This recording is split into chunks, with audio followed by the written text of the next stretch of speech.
समुद्र से दूर पहाड़ियों और जंगलों के बीच बसा था एक गांव, चक्रटोला। इस गांव की पहचान उसकी गायें थी। कहा जाता था कि चक्रटोला में गाय सिर्फ पाली नहीं जाती, उन्हें परिवार की तरह माना जाता है। गांव के बीच एक छोटा सा जगन्नाथ मंदिर था, जहां हर सुबह सबसे पहले गायों के नाम से घंटी बजती थी। लेकिन पिछले कुछ समय से गांव में एक अजीब डर फैलने लगा था। जंगल से उतरता एक बाघ जो इंसानों को नहीं छूता था, सिर्फ गायों को निशाना बना रहा था। हर तीसरे या चौथे दिन कोई न कोई गाय गायब हो जाती और सुबह सिर्फ टूटी रस्सी या खून से सनी घंटी मिलती। गांव वाले हैरान थे। ये बाघ शिकार नहीं कर रहा था, जैसे किसी नियम को तोड़ रहा हो। उसी रात जब गांव सो रहा था, मंदिर के पीछे बंधी गायें एक साथ बेचैन होने लगी। बिना किसी आवाज के वे रस्सियां ढीली होने लगी और पहली बार चक्रटोला में किसी ने महसूस किया, आज जंगल में कुछ होने वाला है। उस रात चक्रटोला में किसी को नींद नहीं आई। आधी रात के करीब मंदिर का बूढ़ा पुजारी उठा तो उसने देखा कि गर्भगृह में रखी माटी की दिया अपने आप बुझ गई है, जबकि हवा तक नहीं चल रही थी। उसी समय गांव के आखिरी छोर पर रहने वाले चरवाहे हरिया ने जंगल की तरफ देखा और सिहर उठा। उसे लगा जैसे कई गायें एक साथ चल रही हों, लेकिन उनके चलने की आवाज नहीं थी। वे रास्ते पर नहीं, खेतों की मेड़ के सहारे आगे बढ़ रही थी। हरिया ने हिम्मत करके उनका पीछा किया।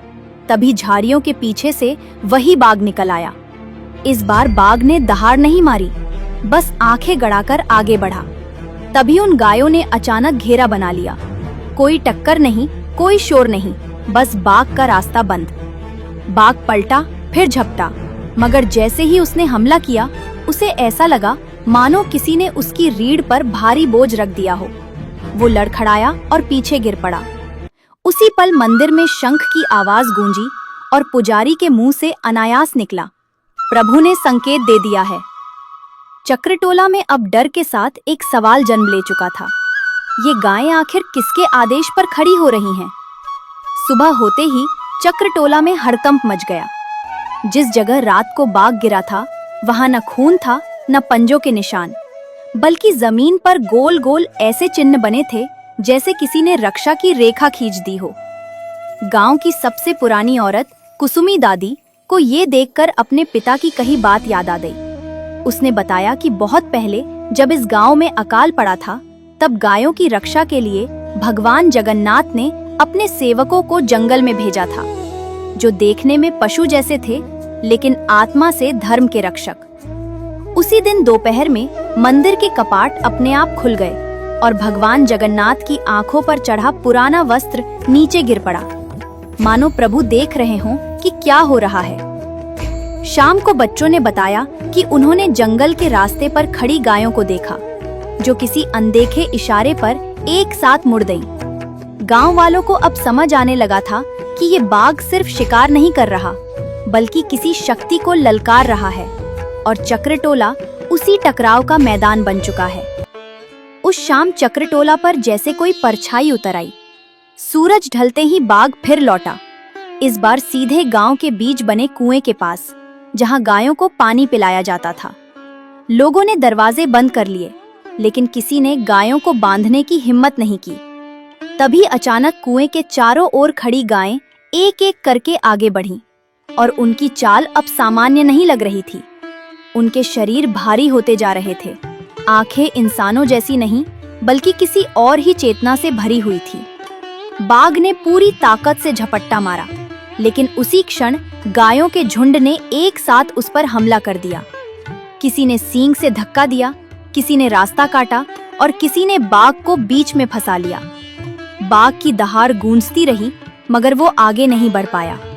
उसी समय मंदिर से जोर से शंख बजा और पुजारी ने देखा कि भगवान जगन्नाथ की मूर्ति के पास रखा ध्वज अपने आप घूम गया।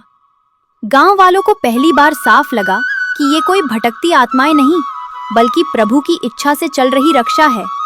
और आज की रात का अंत चक्रटोला के लिए निर्णायक होने वाला है। उस रात बाघ बुरी तरह घायल होकर जंगल की गहराई में भाग गया।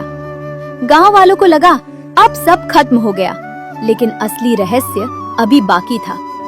अगली सुबह कुएं के पास मिट्टी में एक पुराना निशान मिला, जिस पर जगन्नाथ मंदिर का वही चिन्ह उभरा था जो मूर्ति के चरणों के नीचे बना था। पुजारी ने कांपती आवाज में बताया कि ये साधारण रक्षा नहीं है। बहुत पहले जब इस इलाके में गायों का संहार शुरू हुआ था, तब प्रभु जगन्नाथ ने वचन दिया था कि जहां गौ धर्म संकट में पड़ेगा, वहां वे अपने सेवकों को भेजेंगे। उसी दिन से गांव की कुछ गायें सामान्य नहीं रहीं। वे शरीर से नहीं, आत्मा से जागृत हो चुकी थी।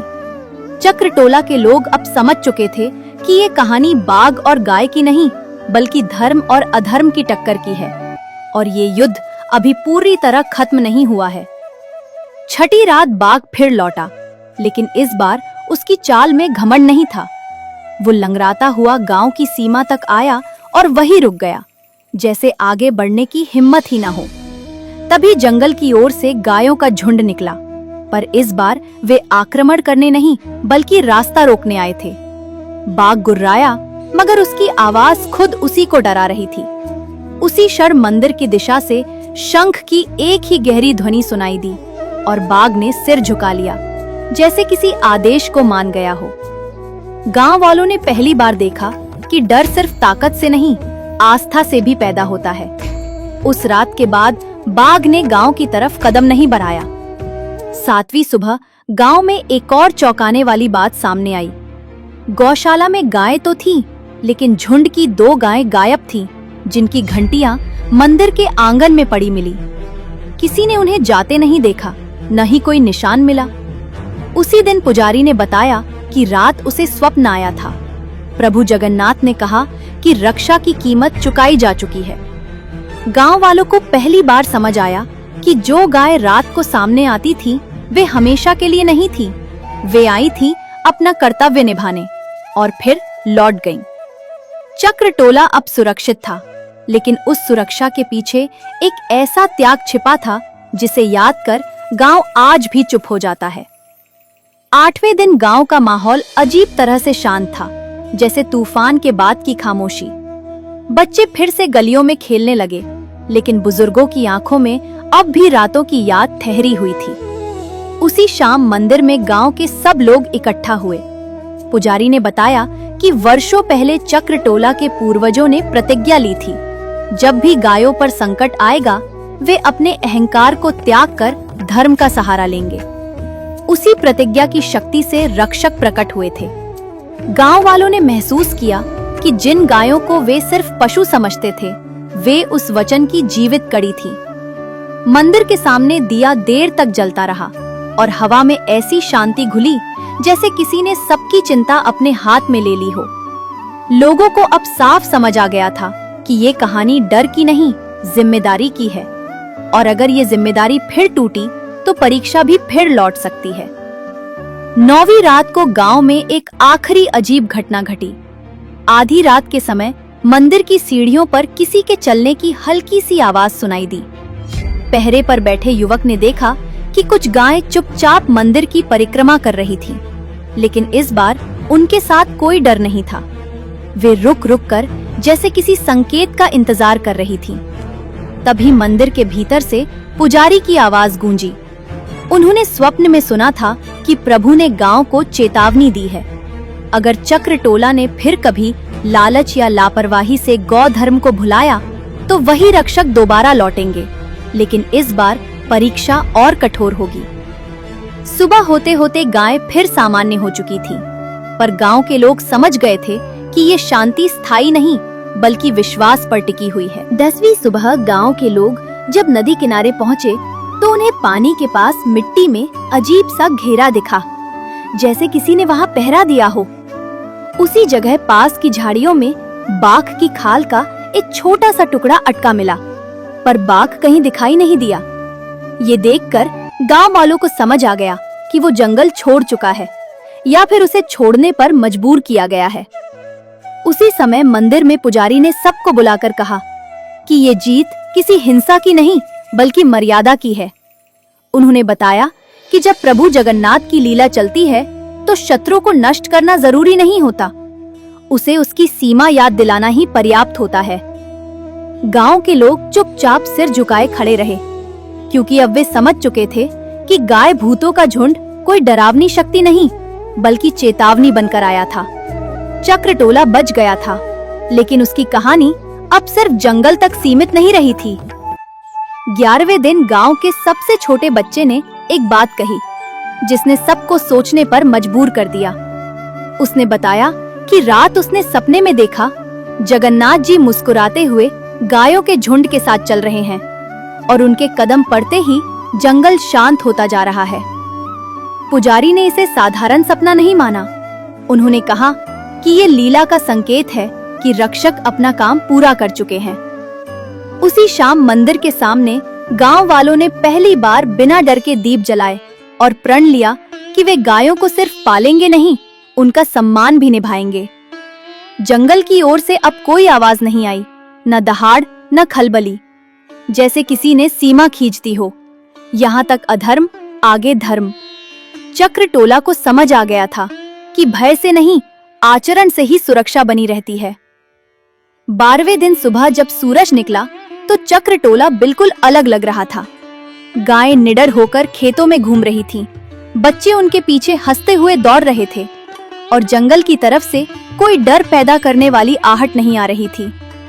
मंदिर में प्रभु जगन्नाथ के सामने दीप शांत लो में जल रहा था, जैसे सब कुछ अपने स्थान पर लौट आया हो। गांव वालों को अब ये समझ में आ चुका था कि गाय भूतों का झुंड कोई डराने आई शक्ति नहीं था, बल्कि वो याद दिलाने आया था कि धर्म की रक्षा तभी होती है जब इंसान खुद मर्यादा में रहता है। बाघ चला गया था, लेकिन उससे भी बड़ा संदेश छोड़ गया था। अगर कमजोर की रक्षा नहीं की जाएगी तो प्रकृति खुद न्याय करने उतर आती है। चक्रटोला की ये कहानी धीरे धीरे लोक कथा बन गई, जिसे आज भी बुजुर्ग बच्चों को सिखाने के लायक सुनाते हैं, ताकि वे जान सकें कि आस्था, करुणा और जिम्मेदारी तीनों मिलकर ही सच्ची सुरक्षा बनाती हैं। आप लोगों को जगन्नाथ ज्ञान लोक चैनल तो अच्छा लगता है, लेकिन आप वीडियो को लाइक और चैनल को सब्सक्राइब करना भूल जाते हो।